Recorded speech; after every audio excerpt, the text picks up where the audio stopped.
Hello, hello, hey! Yeah! Welcome on in. Look what happened here.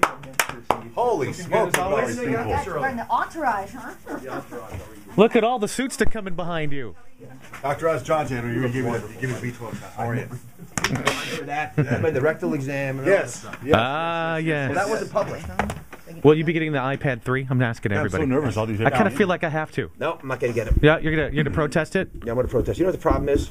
I can't. They suck you in. Is what the problem is. That too, but I can't do the files. Oh, PDF? No, if I get a document, a magazine article, if I get it from one of my colleagues, to download it and then to edit it on the iPad is impossible. And I don't listen to music on it. I mean, I want to work on it. I want to listen to music. I don't want to work on it. Okay. In the studio, the world famous Dr. Oz. He's on 3TV, AZ Family. You can follow him at Dr. Oz on Twitter. It's great to see you face to face again, Dr. Oz. Same, Judge. How did the scar heal from my B12 shot? Yeah, thank you. But the prostate exam, that was fond memories. Yes, they're fond memories. You're practically engaged now. Do you see what Johnjay has in front of him there, Dr. fluids Oz? there. Well, I was going to tell you, interesting fluids. I'm not doing this just because you're here, but you're part of the reason I'm doing this. Is I'm right now on day 3 of a juice fast, so a juice cleanse. Those are bodily fluids that came out of you, or are they going into? No, these are going into That's what they look like. I drink a doctoral question. a gallon and a half a day for 3. I try to do it every day, but not as much. So I'm doing and they make this for me. They deliver it for me. Isn't this cool? Look at this: is apple, grapefruit, mint, celery. Mint. This is carrots, spinach, and parsley, and this is carrots, asparagus, and celery. And I drink this up during the morning show, and then I drink another half a gallon the rest of the day. Pretty good, right? Yeah, well, you're looking buff, I got to say. In all honesty, really? yeah, you're looking good. Well, thank you. I juice in the morning. Uh-huh. And I get a drink that looks like the green one in the middle here, because I always figured that if you get the energy from the planet, from the earth, that comes out in leafy green vegetables, it resuscitates your liver. Hugely beneficial for your eyes and skin, everything else. I just don't know if I can do it all day long. You don't crave solids in the afternoon? Well, I was saying this to these guys earlier. It's like I'm on a juice cleanse, and I don't know. I'd like to get your opinion what you think of a cleanse. And so I'm missing chewing something. I'm not starving, but I miss having a barbecue chicken in my mouth or jerky. Well, how long are you going to be on the cleanse for? I was going to try 7 days. I heard that's really good. Yeah, 7 days is fine. Most of the time, just a couple of tidbits for everybody out there who might want to copy Johnjay. Most folks go on these cleanses because they're overweight and they're unhappy with the way their body's feeling. But in reality, their body is starved of nutrients. You're eating, hamburgers and fries and junk stuff, and you haven't given your body nutrients. Then you go on a cleanse, and if it's the wrong kind of cleanse, you're actually starving your body worse. So most of the time, I say, before you actually go on a cleanse, really eat well for a couple of days. Just replenish some of your stores of vitamins and nutrients, take some multivitamins, etc. Then, when you go on a cleanse, and I think a juice cleanse is probably the smartest kind of cleanse, because it's giving your liver what it needs to metabolize to keep you going and build you. Because remember, the cleanse does a couple of things. It reboots your taste buds, right? It's cathartic. It empties you out. But also, it's got to resuscitate you. It's got to build you back up again. It's not a starvation. That's what the Master Cleanse, for example, which is basically lemon and a little cayenne pepper. I've done that before. Right. So, that's okay. But I wouldn't do that for more than 3 days. Because you're starving yourself. You want to ask your doctor, I would think, too, right? You don't want to just do it free form? Well, the reason I say don't just do it without asking your doctor is I know you're going to do it anyway. So it's not like you're going to go to your doctor and ask him if you can do the Master Cleanse. I'm surprised to hear you say that you really like the cleanse. You're almost selling it almost. Well, but what little caveat here? I really don't think most folks should do a cleanse for more than 3 days. 3 days, because after 3 days, you start to risk making a mistake in the cleanse you picked. If you can do anything like that for more than 3 days, that's something you should talk to your doctor about. Okay. Do you think I'm okay with this? The juice cleanse for 7 days? I need more details than what you have here. Is literally they just take those ingredients and they mix them up? Every day it's something different. It's in a juicer, though. It's not in a blender, right? Yeah. So. Well, I'd like to know the other days. I wish they put it in a blender, not a juicer, because when you put it in a juicer, you take all the fiber out. And you also lose some nutrients. There's a fair amount of loss. Well, I take my multivitamins. They also give me some teas, 2 teas, a liver cleanse tea and another tea. A laxative tea? No. You probably don't need a laxative tea. But let me ask, what do you do for fiber?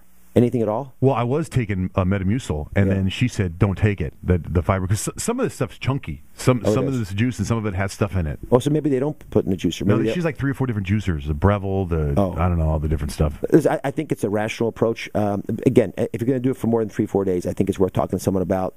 7 days is the outer limit of what I think is acceptable. There are some folks who do even longer programs. But is it expensive to have her do this? Yeah, kind of. Yeah, but I'm too late. I got a juicer, and it's too time consuming. For everybody else who wants to look as buff as Johnjay, if you go to DrOz.com, I have a really inexpensive 3-day cleanse. It's all free, obviously. You can make it yourself. I put a little bit of fiber in it because I think it helps people, especially in the beginning.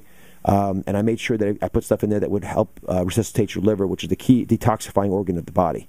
The reality is, although we call it a detox or a cleanse, you're not truly detoxifying yourself completely unless you're on a program for about a month. Ooh. So you can't be on a cleanse like this for a month. So what you really are doing is changing the way you eat for a couple days, and then jump-starting the longer-term cleanse you're going to be on, which is for a few weeks. By the time you're done a month, you've completely changed your body chemistry. Now, do you ever talk about, one of the things I noticed with my little kids starting school is how many kids are allergic to peanuts and eggs and all that stuff, where I don't remember any of that when we were kids. Yeah, I talk about that a lot. What is going on? Well, there are a couple possibilities. These are all theoretical, but they're out there. We ought to mention them. Well, clearly we have more toxins in the environment. Some of those toxins might come in the form of the foods we're eating, because if we genetically modify foods, I'm not accusing them before everyone jumps up and down about this, but when you genetically modify foods or you include foods in our diet that normally weren't there, then the body doesn't always predictably react to that. So if there are foods that are going into your stomach that are irritating your intestinal lining, it makes your lining more aggressive. Remember, you've got more bacteria in your gut than there are cells in your body. In fact, I'll blow your mind. You have 10 times more bacteria in your gut than cells in your body. So you're mostly not you. So if those bacteria aren't able to respond to these different things you're putting in your body, the chemicals in particular that you're putting in your body, modified foods, etc., then that could actually create a civil war at the lining of the intestinal tract. That's what causes a lot of these food allergies. And then all of a sudden you add some peanuts, which are theoretically innocuous, but peanuts are prone to inducing allergies, and it can cause a problem. Another example of a potential problem that might be causing this is the immunizations. Now, I'm not against immunizations, but the solvent, the chemical they use to get the immunizations easily placed through the skin is made from peanut oil. And it's interesting, and I can't vet for this, but I've heard this from folks who study this a lot. In Israel, they use sesame oil as the adjuvant for a lot of their immunizations, and they have more of a problem with sesame allergies. So it's also possible that some of these kids are reacting to exposure to peanuts early in life. It might also be that their mothers ate a lot of peanuts, which became much more prominent a generation ago. I hear macadamia nut oil is the way to go. For cooking and stuff. Well, I thought you were talking about foreplay. Yeah, it's possible. Whoa! Dr. Let's get into that. Johnjay and Rich, Dr. Oz in the studio. We'll be back in 3.5 minutes with more Dr. Oz.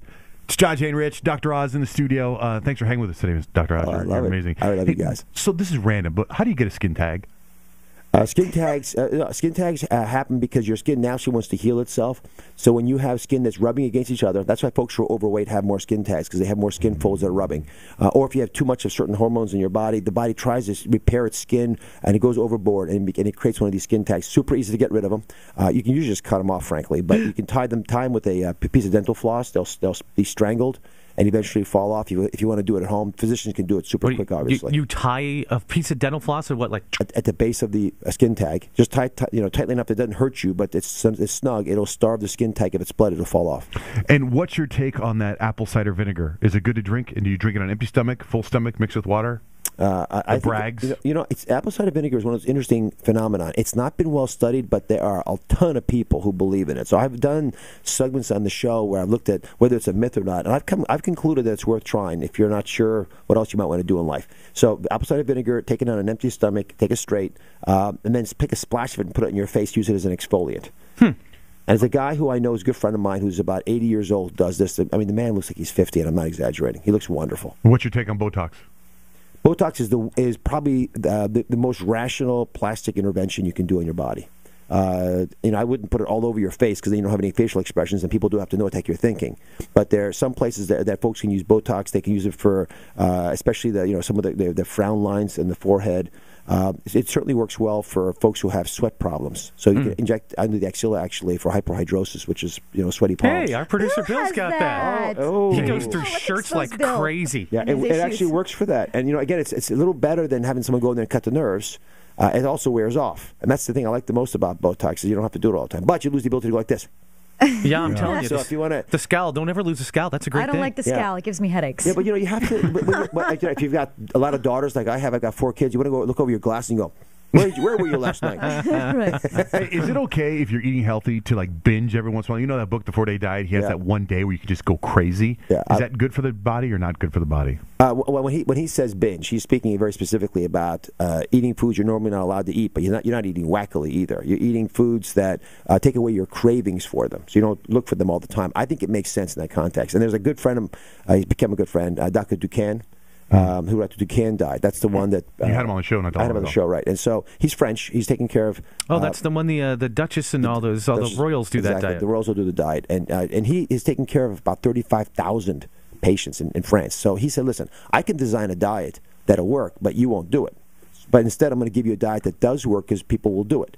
And one of those diet foundations is that 1 day a week you cheat, so that you don't have to feel deprived. I think this is a big news for everybody. When you go on a diet program, if you don't feel like you're eating the foods that you want to eat, you're not going to stay on it.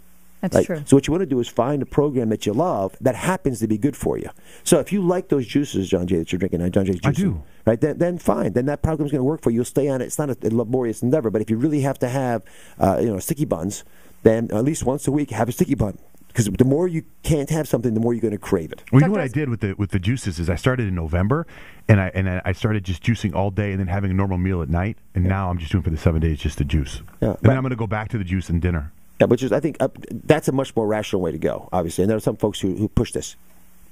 Kyle, real quick. Just really quickly, do you think food can affect your sex life? Do you think what you're eating can actually affect, how things are in the bedroom, better? or whether or not you're in the mood? Kyle, why are you asking that, Kyle? Because I feel like it does.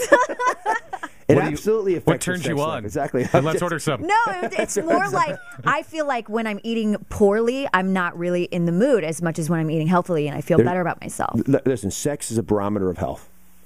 It is one of the things that we have to be able to strive towards. We've forgotten a lot about it in America. Not being not being able to be intimate is a major sign that the relationship is failing or that your health is failing. And remember, for all the women out there, don't blame yourselves, because 80% of the time when men have problems with erectile issues, it's physical. And the penis. More broccoli, people. Thank you for saying that. That's right. But it is true. The penis is the dipstick of the body. If it's not working, I've always said that, Doctor. I like to check, and I like to check oil every once in a while. Hey, but seriously, Dr. Oz, good to be here. Hey, Thank you. Dr. Oz is in the studio, video, and everything will be on our website at johnjayandrich.com and Channel 3. You can see Dr. Oz 3 TV, AZ3. What's that? What's that mean? 8 p.m. Tonight? Oh, yeah. We watch him all the time. I TV him all the time. DVR him. Thanks, Dr. Oz. Thank you. Turning cough, please.